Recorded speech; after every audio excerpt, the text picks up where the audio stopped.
Assalamualaikum warahmatullahi wabarakatuh. Perkenalkan, nama saya Javier Ahmad Fareji dari kelas 2 ya 23. NPM saya 504227734. Di sini saya akan menjelaskan tentang manajemen proses.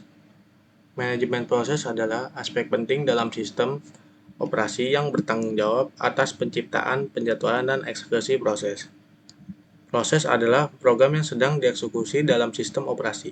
Setiap proses memiliki beberapa ciri, seperti identifier, state, priority, memory space, program counter, register, dan open files. Tahapan-tahapan aplikasi yang dinyalakan masuk ke PCB untuk di-slice dan menjadi thread, lalu dijalankan pada RAM untuk diproses pada CPU adalah pendahuluan pada manajemen proses. Di sini manajemen memori itu ada 3. Ada fixed partition, dynamic partition, dan virtual memory. Proses pengelolaan penggunaan memori dalam sistem komputer ini mencakup alokasi dan dislokasi memori selama memori program, memastikan bahwa setiap program memiliki jumlah memori yang cukup untuk beroperasi dan memaksimalkan efisiensi penggunaan memori sistem secara keseluruhan. Lalu terdapat 3 metode.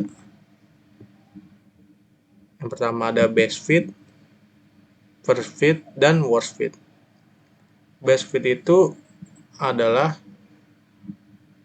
sistem operasi mencari melalui daftar blok memori bebas untuk menemukan blok yang ukurannya paling dekat dengan permintaan memori dari proses.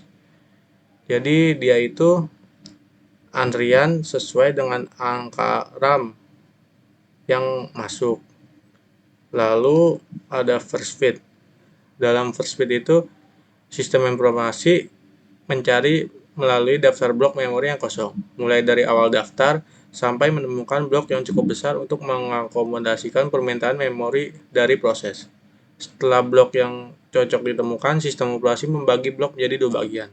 Bagian akan dialokasikan ke proses dan blok bebas yang tersisa. Kalau first fit itu mau kemana aja masuk, bisa. Karena penuh harus antri. Jadi kalau misalkan kemana aja bisa masuk. Kalau misalkan itu tapi harus antri. Lalu ada forfeit. Dalam forfeit, sistem operasi mencari melalui daftar blok memori yang kosong dan selalu mencari blok terbesar. Lalu proses ditempatkan di blok tersebut. Jika proses besar datang pada tahap selanjutnya, maka memori mungkin tidak memiliki ruang untuk mengakomodasinya. Jadi kalau worst fit itu kalau kecil itunya lokasinya nggak bisa masuk, tapi kalau gede bisa masuk di mana aja, nggak apa-apa, menyisakan lubang nggak apa-apa. Selanjutnya ada fragmentasi internal dan eksternal.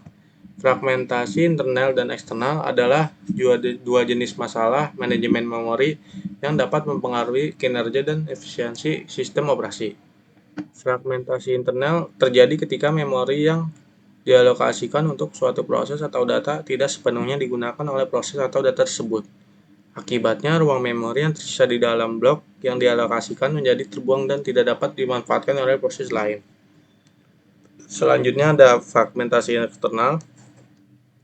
Terjadi cukup total memori yang tidak terpakai untuk memenuhi permintaan baru, tetapi memori tersebut tersebar dalam blok-blok kecil yang tidak bersebelahan, sehingga tidak dapat digunakan secara efektif untuk memenuhi permintaan memori yang besar. Sekian dari penjelasan singkat saya, kurang lebihnya mohon maaf. Wassalamualaikum warahmatullahi wabarakatuh.